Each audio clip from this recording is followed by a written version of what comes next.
Lord, we appreciate the day. It's a beautiful day out there, and we've had a lot of good rain, a lot of good crops, hay growing, hay's this high. And we just appreciate the time to get together and do the people's business. In Jesus' name we pray. Amen. Amen. All right, Shelley, let's do a roll call. Sam, Janice Taylor. Here. Keith Austin. Here. Bill England. Honey. Jack Baker.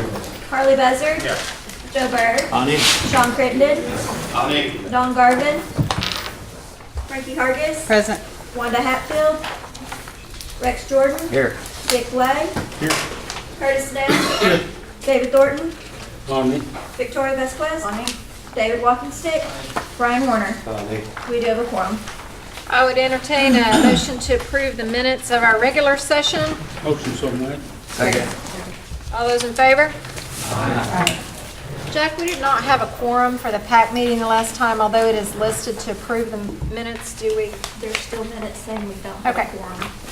So let's approve those as well. And since I was here, I'll make a motion. Second. Got a motion and a second on the PAC. All those in favor? Aye. Any opposition? All right, brings us to reports, and I saw Sean Slayton, so bring it on.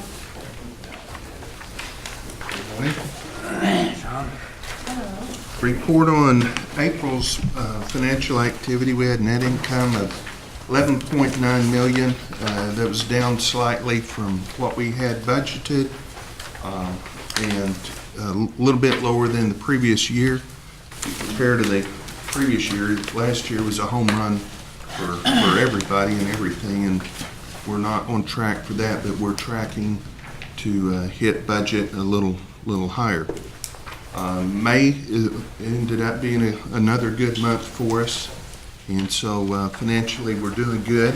At some point we may bring a request forward to our board and of course here to extend or renew our letter of credit, not our letter of credit, our credit line with BOK. I think it's up next year, and right now the rates are really favorable, and I think the terms and conditions that they're offering is such that it would be to our benefit to go ahead and lock that down. It would extend us, I believe, through 2022, and that would get us through whatever compact negotiations might take place and whatever results of those might be. And it's always better to get credit when you don't need it than to try to get it when you do.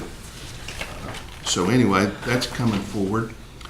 We selected Childers Architect firm to do the design on Tahlequah, and we'll have a kickoff meeting internally this week or next week to start setting the parameters of what that's going to look like.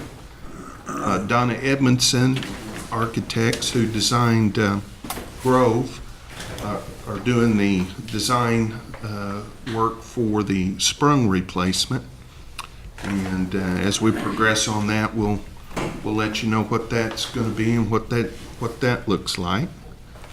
And then about the only other thing that I was going to mention this morning is the invite next week to Sequoia's house, and I believe that's the 29th at 11 o'clock, and if you can make it, would like to, we'd love to see you there.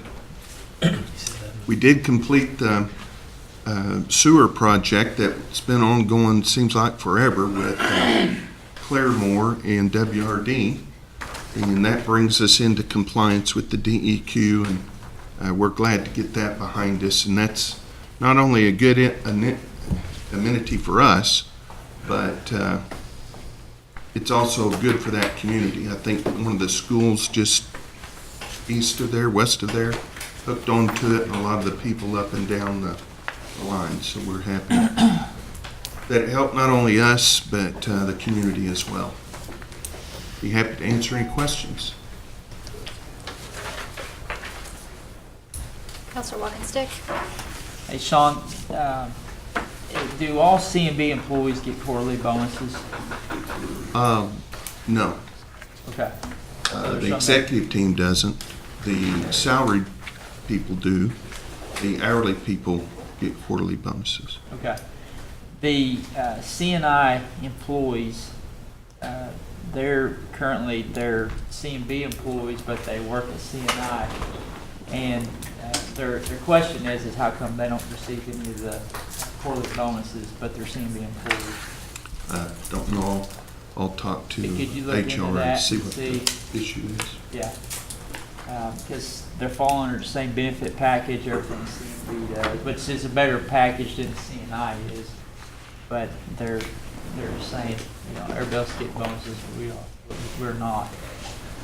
The other thing, the other question I had was, we've been talking about the motor fuels compact, and I know we used to have the gas station there in Fort Gibson, and when you guys were building that, I was on the council then, but was there a conversation going around about closing down the fuel, the gas station that involved the motor fuels compact? When we were building the casino, Yes, but was The there new was there- casino, was there no. a conversation about the motor fuels compact or no. no? As I understood it, and still understand it, the allocation was based on gallons that were pumped in some period of time in the 1990s. And then that carried through the term of whatever that compact was. If they've renewed it, no one's mentioned that to I think it's us. a quarter by quarter basis is what Christian Eno was saying earlier in our report. But I just wanted to, it sounds like. There may be a new one, and we're just not a part of that or aware of that. Yes, Our allocation is based, like Sean said, is based upon our percentage of the fuel pumped in that time period when right before the compact was done. Now, what Chrissy was talking about is the total taxes collected statewide. It varies quarter to quarter, but the fuel pump that bases our allocation was back in 1997 or whatever. so is it frozen? From That part is frozen. That's why The I was only asking thing that our annual audit of the Okay. population is changing, Go. but yeah. That's what I But asked for the that fuel earlier, was yeah. frozen back then. Okay, thanks, Jody, for Okay. bringing that up. Right, well, that disregards that question. And then I guess my last question is, I see a lot of economic development going on in Muskogee with all the restaurants. You've been through there lately with all the new restaurants coming in. Is there any other development coming in Tahlequah where our casino's gonna be coming? Yes. We're not ready to announce that, but Is it the something- answer is yes. Is something to get excited about? Yep. Okay. Yeah. Oh, well, Sonic isn't exciting, but Well, This- happy that hour's depends. pretty exciting Yeah. to me there. Have price drinks? Well, I can't. yeah, it is the Sonic Ball. Yeah, I think you'll be pleased with what's coming. Okay, thanks, Sean. Thank you, Chairman. Counselor Warner? Man, thank you. How about it? Sean, I've gotten several questions today about Squeeze Cabin. And the main one is, are we serving any food? During the, Yes, it's at 11, opening. so a lot of people are just wondering what to expect and things like that. probably finger foods at most, Okay. Okay. as a guess. All right, thank you. Appreciate it. Anybody else? Just a comment. Sean, you and your staff keep up the good work. When you get time and come up for air, would you assess and see what we can do for the restaurant of the Cherokees? We're reviving everything else, making it look good. That's, I began initial discussions on what's planned for over there a Okay. couple of weeks ago, and appreciate it. we'll look into that. Okay, We thank are you. looking into that. Okay, thank you. Thank you, Madam Chair. Counselor Crittenden? Yeah, Shelton, this is just something I've mentioned it and just kind of hit me. Talked to a few people about it. Might get some giggles, but took my family to Silver Dollar City, and we were sitting around, and I noticed some things, noticing the people, kind of counting the heads. My wife is actually, she said, wonder how many people they employ. And it got me to thinking.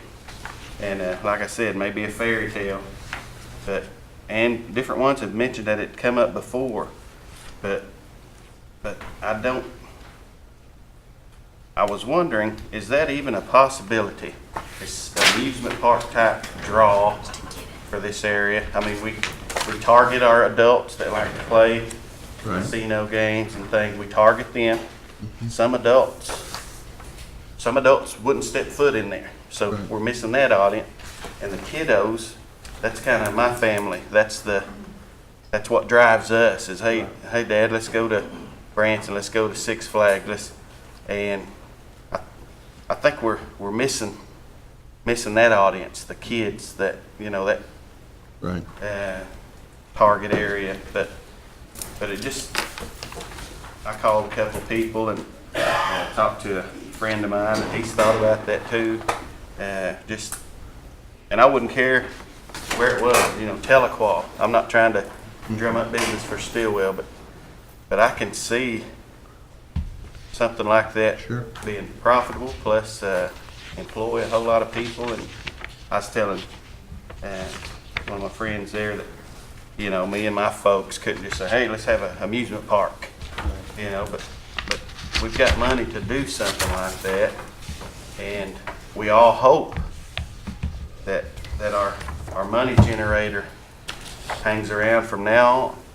But that's no guarantee with that. But has anybody ever tossed that around? During my career, it's been mentioned several times, and I think what ended up happening was we had better, more profitable and lucrative opportunity in front of us with the gaming, which isn't family oriented. And so our efforts were to get all we could get out of that. And now that that's kind of maturing, we're looking for other opportunities. We do entertainment and hospitality well. The water parks and amusement parks and things like that are normally done by companies that know how to do that. They're expensive to operate. So I think if we went down that rabbit trail, then we would be looking at maybe partnering up with somebody that could do something like that.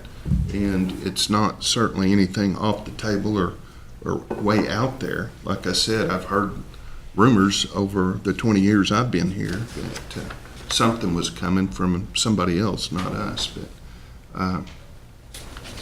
I certainly think we can put that on the list to see if it's feasible.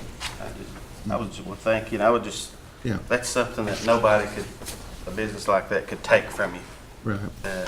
And Yeah. There are other opportunities out there, and we just tried to get all we could get while we could with the gaming. And now that we've got that gin in, there's projects left on that, but we'll be looking to put our money somewhere else that's beneficial for the people. thank you. Anybody else? Harley? Sean, is there any timelines on the development out here in Telequa and then on the Sprung there? The construction. Donna Edmondson, a group that designed Grove, are putting together some different proposals, different looks for what we can do at Hard Rock. We met second time as a group last week. Didn't see really what we liked, so we asked them to go back and do 3 more options for us. I think out of those 3, we'll narrow that down and pick one of them and then let everybody look at it and see what they think. We don't have a specific timeline. We just want to do it right and get it right. We spent, the gaming operations people spent last weekend engaged in focus group studies with people to understand how the market's changed and what their expectations may have changed since 3, 4, 5 years ago. So we're just trying to design that to something that we know will work. No timeline on that. Down at Tahlequah, in reference to David's question, we have, that I know of, two major things that we're not ready to announce yet, that will be coming to that area. And plus the casino and whatever goes with that. Okay. So we're ready to move on that one. Thank you, Madam Chair. You're welcome. Counselor Walkenstick? We're doing the CNI building. Is that being used or? I mean, that's the CNI, Woodmark, my apologies. The Woodmark. Woodmark is currently being utilized in a couple of ways. We have a company from Fort Smith. It's a logistics company, I believe, and they have about a third of it leased. And then our records retention, which is massive considering the number of casinos that we have and the IRS rules to store data for 7 years, takes up probably another third, and that may be an exaggeration. So we've got probably a third that's not being utilized right now. There are other opportunities out there for that building that we're looking at and hope come to fruition. Thank you. Anybody else? What you got him? Hey, Chairwoman, I'd like to request that the numbers that are the monies that are being donated, that we pass legislation out of the rules, that be put in our monthly reports in this book for the donations. We got a report this time, was it not? I mean, I remember looking at it. We did receive it. Yeah. What I'm requesting is that it goes in the reports in our books. Do you see a problem with that, Doug? I mean, Because it's marked confidential. We have other things in our reports that are marked confidential. And the housing authority. okay. So Shelley would be the one Okay. to do that. All right, So. thank you, Chairwoman Shelley, thank you. That's all I have. Anything else? All right. Thank Do you. what you do, Sean. Appreciate you. I was planning on it. Hey, Sean, you got a minute? What?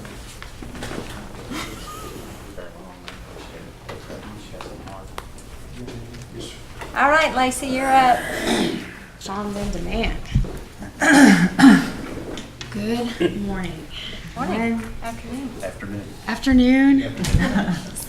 When I Still say morning. When I that, said it, I even questioned myself when I said it. when I say that in the afternoon, it means I haven't gotten everything done I needed to before noon, so yeah. I'm just claiming that it's still morning. Very good. Well, I'll take that too. I don't have much to report this month. If you have any questions, I'll be happy to take those. Yes, Counselor Lake? Thank you, Madam Chairman. Lacey, I think it was yesterday, a couple of questions, and I came from that side of the table. Sure. I forget if it was Harley or Don, but anyways, there apparently is at least one small account do these small accounts that are under directorships, do they show up in the books that the bookwork that you send to us on an annual basis or quarterly basis or? And I did not hear the conversation yesterday, so can you And help me a little bit here? if somebody with a better memory. maybe I think it's Jack. actually Jack Okay. that brought that up. Could he speak to that? Would you, Bill? Yes, that Okay. would be fine. It was the 1.2 million that was from the Tribal Historic Preservation Office. Yes, sir. Which is reported in page 15 Yes. of the financials. And then the other special revenue funds that that's a part of is on page 14, and that's a note to it. So it is showing up in our Showing up. monthly reports. Do we know how many of those, what the tribe would consider small accounts that we have?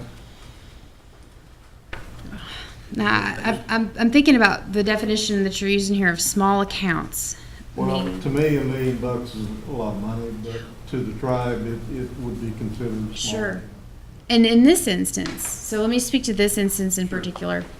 So in this instance, we received grant funds to open up a tribal historic preservation office.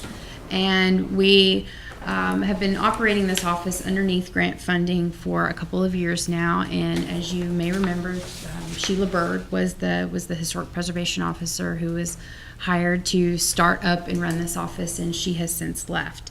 And so I know that the Secretary of Natural Resources has found a temporary replacement for Sheila to sort of hold on in the interim. When I had visited with Sheila early on in this process, she had explained to me that this would in fact be a revenue generating account, and so essentially at some point in time, the grant would wean off, but this would be an office that would be self-sustainable based upon the fees that they were collecting. And so I think what you see happening here is just a situation where we applied for a grant, we got a grant. It was a revenue generating grant. We've sort of had a gap in personnel that truly understood what that office was doing. Perhaps some miscommunications in budgeting, but the ship is going to get righted. I can promise you that. There aren't many, and I would say many. I mean, I do know that Real Estate Services, they collect lease fees. And yes, those are reported to the council. And so yes, these will be reported to the council. We'll probably ensure that the budget is righted for 17. So you'll probably see that in an upcoming budget mod, but it will for sure be righted for 18. So there's never any intention to not report these revenues. I do think that there was probably considerations on what the restrictions were on these revenues, and just, like I said, a gap that we've learned a lesson. So this has been a good discussion. It was a really good question, Councilor Baker, so appreciate you bringing it up. Thank you. Satisfied? Yes. And Yes, Councilor Bozer. and does that apply to those TARO funds that are collected Yes. through TARO also? So, we yes. have a special account number for those? Well, it'll all be through the accounting unit Okay. of the program, Okay. and it's reported as income. Okay. You'll see that as kind of one of the top bars Right. in So the they have an account in the form. string with it. then. Mhm. Okay. All right. Thank you. Thank you. Anything else for Lacey? Okay, I know your office is extremely busy, so we'll let you go. Appreciate your work. Thank you.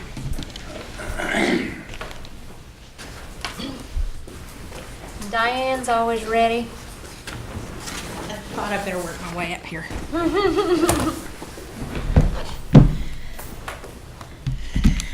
Good afternoon. We have about 710 summer youth applications. Jeff says that that's how many he's approved. We know that there are not that many students on the program.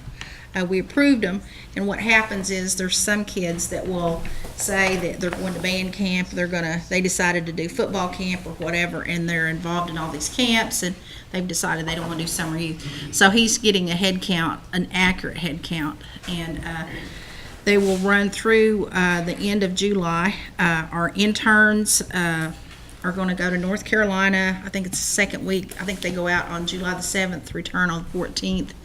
And we've also got a cultural day planned out at the Heritage Center this year. They're going to do a bunch of workshops with the kids out there, and then they'll also do tours over at Job Corps. I think that's the last Thursday, or the third Thursday of the month of July. So we anticipate about 400 or 500 of the kids coming in for that. We'll be busing them in for that one day. So we're excited about that. Been working with been working with C&B, Sean and Chuck Garrett. We've been in several meetings this past month in Tulsa with potential businesses that are wanting to locate.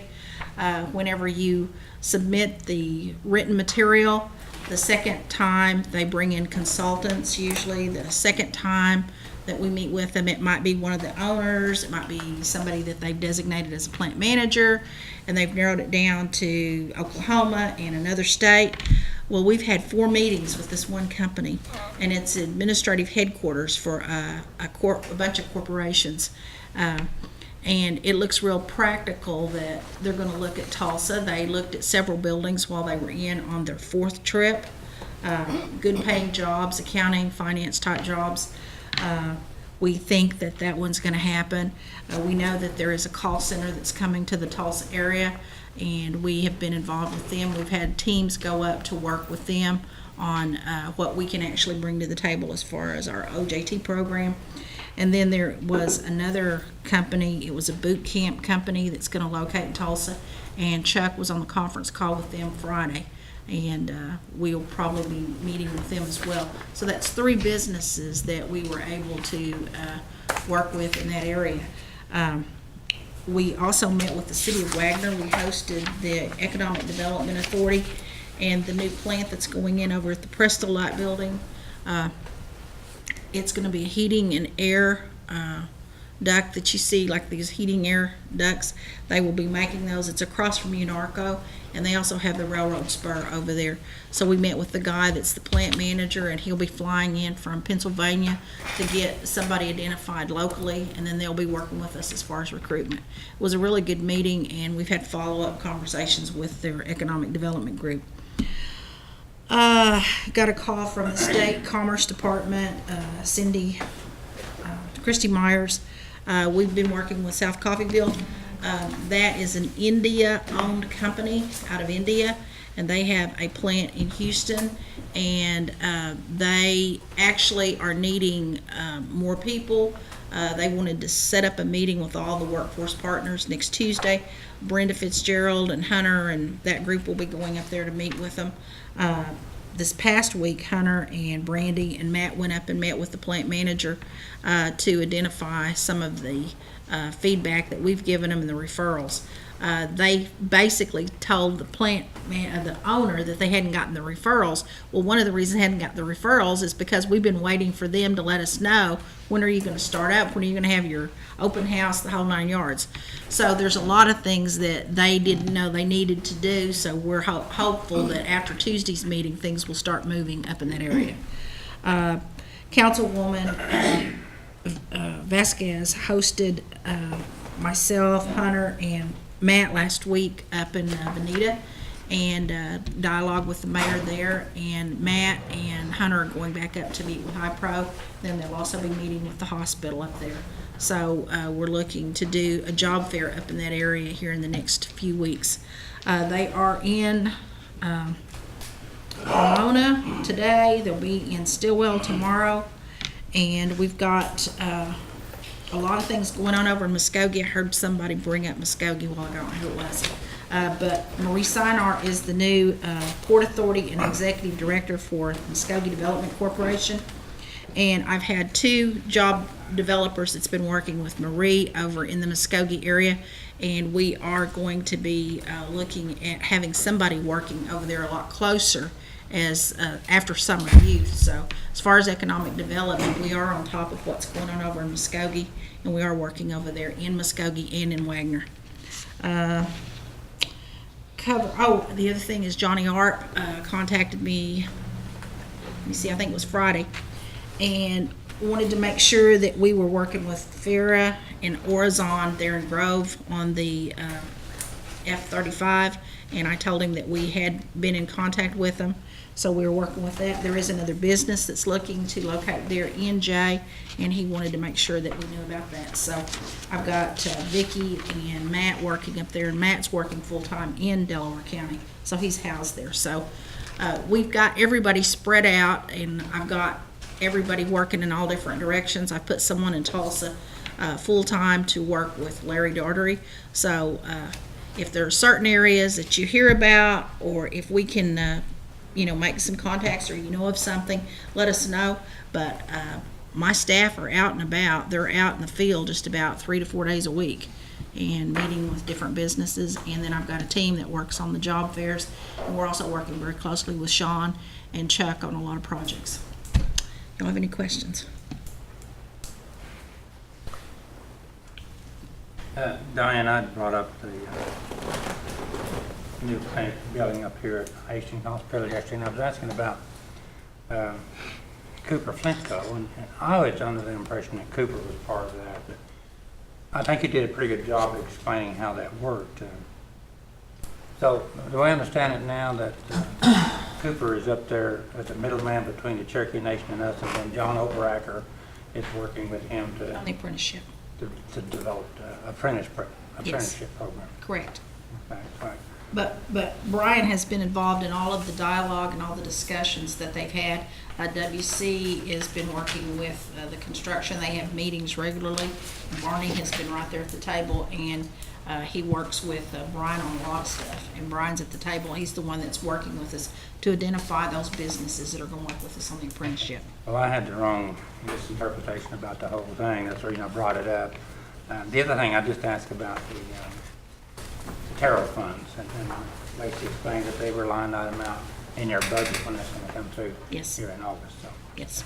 And those are for training purposes. Yes, and they are also to help pay for some of the staff salaries Okay. that are out there doing the monitoring as well.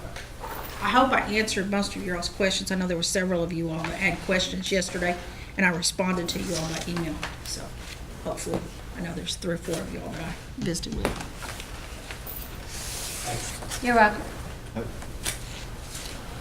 So Cooper is the GC on the project up on the hill, not, excuse me, Flintco, not Cooper Flintco. That is correct. And as I explained to Councilman Buzzard, IHS requires a lot of standardized things with a hospital that you would normally do with a facility like a casino. And Cooper Flintco was the primary on the project in Roland, but he has no experience in working on clinics or hospitals. You also have to have somebody that can bond up to $100 million, and Cooper Flintco can't do that. So that's why Flintco actually got the bid, but Cooper Flintco is part of their team that's actually working on the project. The original bid went to someone else, and then we rebid it, or somebody rebid it. Was it Cooper Flintco who got that second bid, or just Flintco by themselves? Flintco. I was not aware Because of the that. bonding and some of the requirements that IHS mandated. There's very few businesses out there that can bond up to a certain amount of money, and a lot of the major contractors sometimes will bond for the subcontractors on some of the projects, or we wouldn't have a lot of the Indian vendors out there actually doing some of the work. And they've been very good about helping a lot of our Indian vendors, especially on the subcontracts. I'm sorry. What's this What's getting? Brian doing again? Brian is one of the directors on the project, and he is actually working with John Overacker on some of the identifying some of the businesses that can do the apprenticeship, but he's also got a crew that's actually working on aspects of the project. So he is one of the directors on the project. So he and John together? Or what? No. John Overacker works for me. John is working with the businesses that are going to work in conjunction with identifying apprentices for their positions. And that doesn't have anything to do with Flintco. Brian Cooper is one of the directors that works for Flintco, but he's working on this project as a project director. Anyway, I explained all that in the email to Harley. I'd be glad to send it to you as well. Anything else for Diane? Okay, we'll move on to commerce then. Thank you, Diane. Thank you.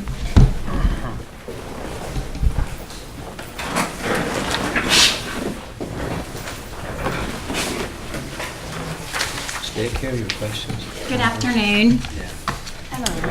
Hello. Anna is out this week, so I'll give you the commerce report and answer any questions you may have. I did want to point out one thing of significance that is not in your report, and it's related to the Mortgage Assistance Program. So as of last Friday, we have implemented the prioritization schedule for families who are eligible for the Mortgage Assistance Program. And what that means is, at this point, until the end of the fiscal year, families who are eligible to purchase, who have ever owned a home before. So if they owned a home 5 years ago, they're technically still eligible for the Mortgage Assistance Program. But at this time, they will not be served until after the end of the fiscal year, because we just have many more eligible applications for the program than we have funding available. I don't believe it's in this budget modification, but next month you will see a budget request for the mortgage assistance program. It's an increase of about $210,000. That money is coming from families who, at some point in the previous 10 years, received mortgage assistance, but they have sold their home for some reason, and so they are repaying a portion of the mortgage assistance that they received. We're requesting that that money then be redirected in the mortgage assistance program to fund additional families. So if you have any questions about that, again, that went into effect on last Friday. We are notifying all families that may affect. The eligibility letter for the mortgage assistance program has been revised to include some information about the prioritization schedule, giving them a contact in the mortgage assistance program to visit with if they have any questions about their eligibility for mortgage assistance or the timing in which they may receive assistance. So are there any questions about that? Any questions about that or the go Bill? Yes, Shay, can you email that to Gail and Sure. so we can give that out to people that are asking us for the MAP program? Absolutely. So in addition to the families who have ever owned a home before, the other group of families that will be impacted immediately by this prioritization schedule are families who may have been purchasing a mobile home. At this time, we're not going to provide assistance for families who are purchasing a mobile home. And again, that's in effect until 10/1. But yes, I'll be happy to email the information. I just have a comment. I want to thank you for always being so quick to respond to my requests when I have a citizen that's just completely lost about the mortgage assistance, and you guys are very helpful. Thank you. Okay, thank you. Yes, Harley. Now, would you say that one more time, Shay, about the mobile home?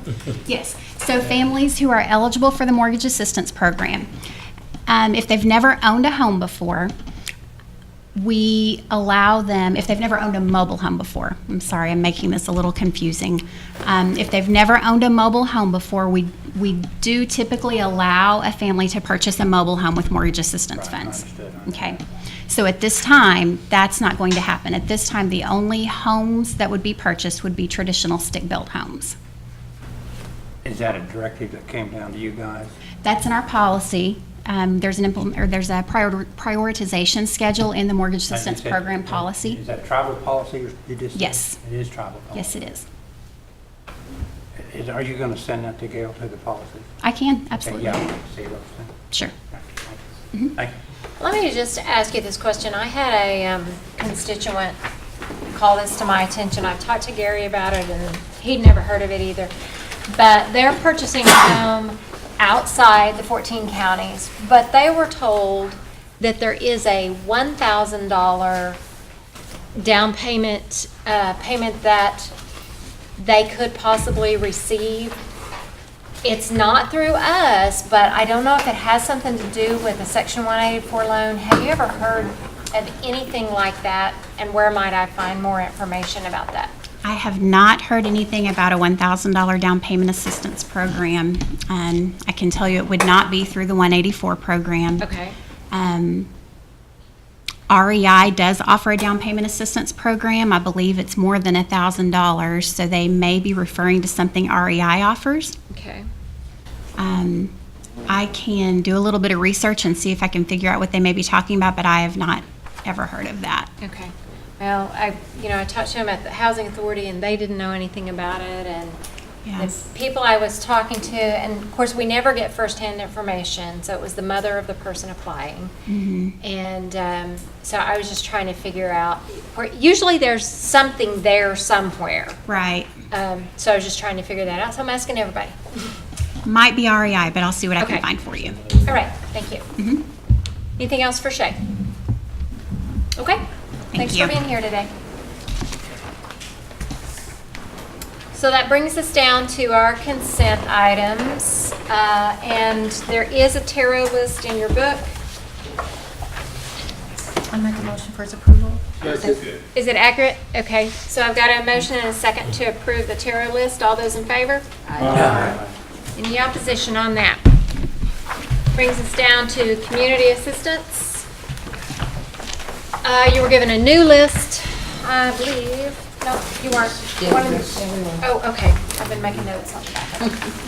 So be sure everything you wanted Have is some, on there.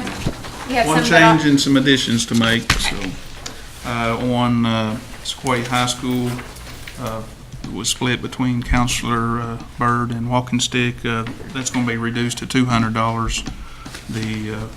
They got the bill up there for that, and it's less than the original amount expected. For Counselor Anglin, we got the Tulsa County Cherokee Organization for $2,000, Rogers County Cherokee Association for $2,000, Victory Cherokee Organization for $2,000. Okay, does anybody else have anything that they would like to add? Counselor Jordan? Well, mine, it should be Hobart FFA.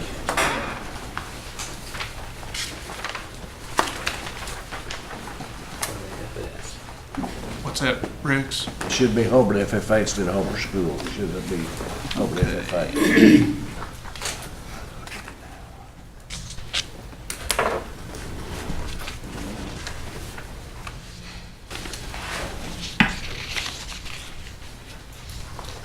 Everybody else good? Okay, well, she's got it, Hobart School, and then the FFA program on the right side, is that? Oh, we're good. We're Okay. good. Sorry about that. Motion to approve. Second. Got a motion and a second on community, Counselor Wilkins. Dry Creek Community Building, did you guys get the 250 or? I don't see it, I mean, I thought I saw it in there, but it was. yes, it's on there. Is it? Okay. Got 250 for you and 250 for speaker. It is only supposed to be It for should two. have been split. Right, it's 250 each. Okay.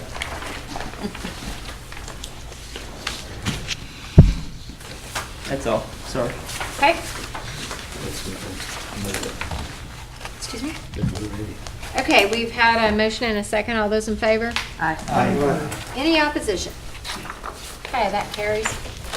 So, law enforcement, I do have one addition.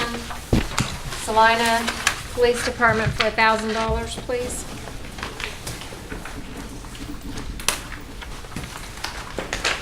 Motion to approve. Second. Got a motion and a second. All those in favor? Any opposition? Okay, your roads funding was in the book. I have an addition on the roads funding under the bridge and access projects for Councilor Thornton, $24,423 for the Cherokee National Parks part in Sallisaw. So. Okay, if there's no other changes, I'd entertain a motion on that. Motion to approve. Second. Motion and a second on roads. All those in favor? Aye. Any opposition? Sports teams are in your book, or are they? No, we'll get an updated list. Do you have, okay. However, livestock is in your book. Yes. Looks like there's a couple of additions on there. Motion to approve. Second. Got a motion and a second for livestock. All those in favor? Aye. Any opposition? Okay. I'm sorry, Jack. Yes, on the county livestock auction funding, there, I would like to have it placed on the agenda to check the policy for possible changes for next month. Because what I would like to consider is that all Cherokees showing at a fair within our 14 counties be paid the same amount and be eligible. Okay, so. For example, Muskogee County, there are 40 Cherokees that should have been eligible, but only 25 lived within the jurisdictional area, so 15 of them did not. And I'm thinking, if they showed at a county fair where the other Cherokees are showing within our areas, then we should pay them as well. Okay, so should that come under rules, or would we look at it here? Whichever rules, I would think it would come under rules. So, because when Commerce was talking this morning, they were talking about the loans that they do them within the 14-county area, and it doesn't matter whether the person lives within the district or not the district, that they do it for the entire county. And that's what I would like to see happen here, so that Cherokee is showing at a state fair where some of the Cherokees are getting money and the others are not. But it's still limited to the 14 counties. But say like at the Muskogee, this is a Muskogee district show. Some of them may be 2 counties over to these kids that are not getting paid. Okay. That's what most of the problem is. Okay. But do we have an idea of how many? That may have been the number that Gail had on the 40 Yeah. showing in Muskogee. Yeah, some of them are, they're 2 counties over. And I still don't think it would be a significant amount. I don't know. Tulsa State Fair numbers will go up. Oh, yeah. How could we project the numbers, Jody, on the budget there? Or could we? I don't know if she might be able to look back on some of them to see if they lived outside, the ones that did not qualify because they lived out of jurisdiction. But then you're probably, if you open it up, then there's probably some of them not applying because they knew they weren't going to be qualified that now will apply. So that would just kind of be a guesstimate number out there, so. Yeah. And then you'd have to consider, whether is the show in the jurisdiction, but then these students go on to the state fair, are you still going to allow for their, that's just the other option then too, so I know where you're. Okay, but I appreciate it, at least we could take a look at it. Okay, We can review it. okay, thank you. Motion to approve again, I think we already got this. Yeah, okay, so Frankie, would you like to take the first item of business? Did we already vote?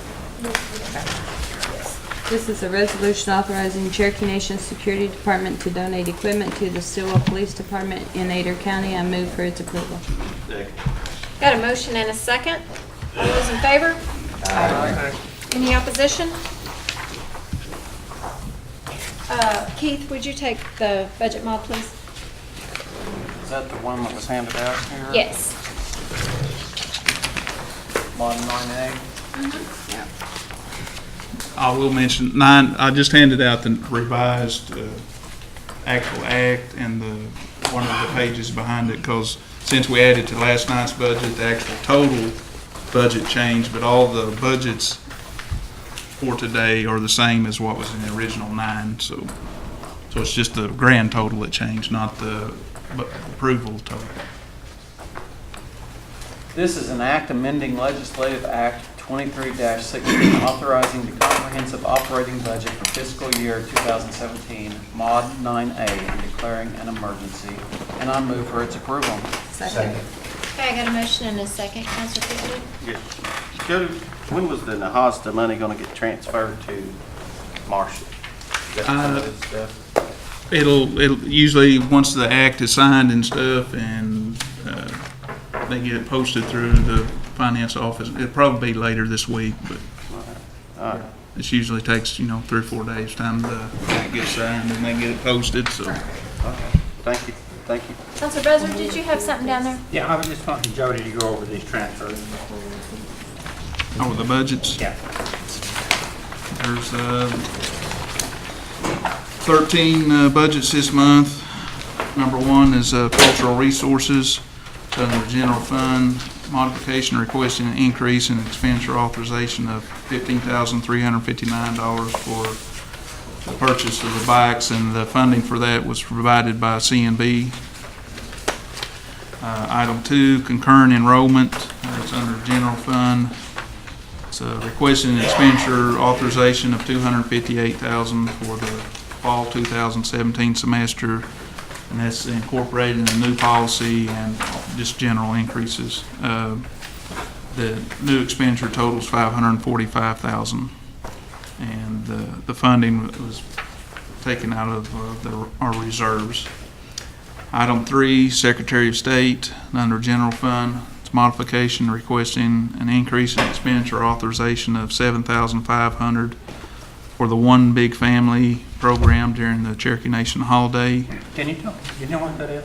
I'd ask about it, and I got a description, but Kane or Secretary, I kind of briefly asked about it. It's a project that Roy Hamilton has had Yes, for it's probably fine. 3 or 4 years now, Oh, which okay. he sort of a family resource during the holiday. Okay. That he has a connection with a larger national, maybe even international event of gatherings of families all over the country that they sort of Okay. share stories. So it's been something that's been a big. Right. Well, the new total expenditures is almost 500,000. Well, that's for the whole Secretary of State budget. Oh, okay. That's just adding the, Is that where you bring people in from Missouri? Okay, thanks. and that's actually the 7,500 is provided by a donation from CND, so. Item 4 is unappropriated reserves. It's a modification requesting a decrease in expenditure authorization of $307,226, and that's to provide the funding for the items in 2, 5, 6, and 7, which is the concurrent enrollment, emergency management, disaster fund, and Cherokee publications. And there's also a change in expenditure authorization to reduce the reserve for $1,100,000 that's a transfer out to scholarships. Item 9. Budget number 5 is emergency management, general fund, modification requesting an increase in expenditure authorization of $15,151 to increase the salary line item for facilities and other staff that were charged for the Standing Rock Dakota Access Pipeline Assistance, and the funding is provided by reserves. The total expenditure is $151,000.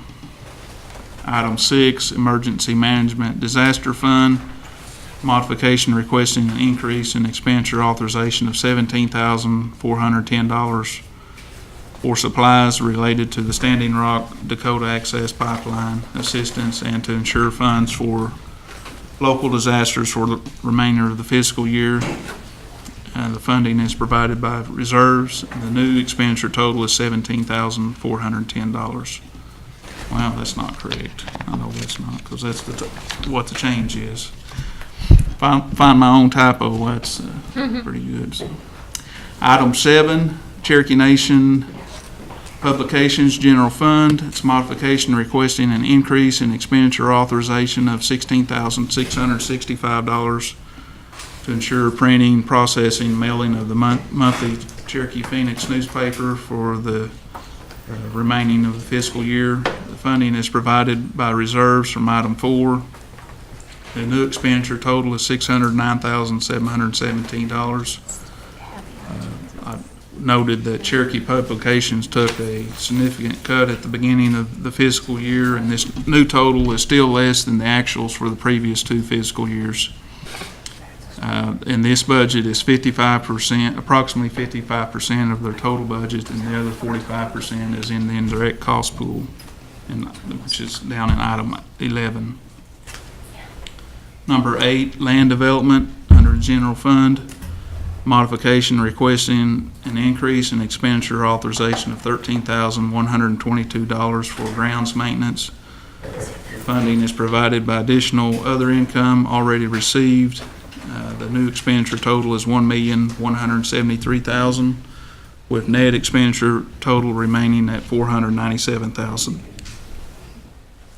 Item 9, motor fuel tax, higher ed scholarships. Modification requesting an increase in expenditure authorization of $1,100,150. The funding is provided by a $150 donation received and $1,100,000 transferred in from reserves. The new expenditure total is $14,044,150. The total funding breakdown is, of course, the $150 donation, $3,584,000 from motor fuels, and $10,459,000 from general fund. And I spoke with Jennifer Pigeon today, and she still expecting, they reported yesterday about the scholarship applications, and they're still hoping this is a good budget after it all. They get the final numbers in. Item 10, indirect cost pool recovery. It's modification requesting an increase in IDC recovery of $26,780. And this is funding to offset the increased expenditures in item 11. Number 11 is Cherokee Publications IDC. Indirect cost pool, it's modification requesting an increase in expenditure authorization of $26,780. And the new expenditure total is $445,773. And again, this budget is approximately 45% of their total budget. Item 12, self-governance, Indian child welfare. It's under DOI self-governance. Modification requesting an increase in expenditure authorization of $2,000. The funding is provided by one-time special funding allocation. Their new expenditure total is $1,438,000. Item 13, Public Law 102477, child care. Modification requesting an increase in expenditure authorization of $1,888,103. The funding is provided by increased grant funding and adjustments to the carryover, customer fees, inter-program revenue, and other income. The new expenditure total is $23,417,000. Thank you, Jody. Jody, I know you put a lot of work in doing this, and I appreciate the explanation of each one of these line items, because it's important to me, at least to me, that I know where the money is being spent. Okay. Thank you for doing that. You're welcome. Thank you, Madam Chair. Are there any other questions on the budget mod? Seeing none, all those in favor? Aye. Any opposition? Good job, Jody. There's none. That brings us down to announcements, and I will announce just about a 5 to 7 to 8 minute break, just long enough for them to change the tape over for our PAC meeting. So, Walking Stick, you got anything to say? No. No, he doesn't. I'm not that old, and I'm not that Somebody young. call for the question. Oh, call for the question.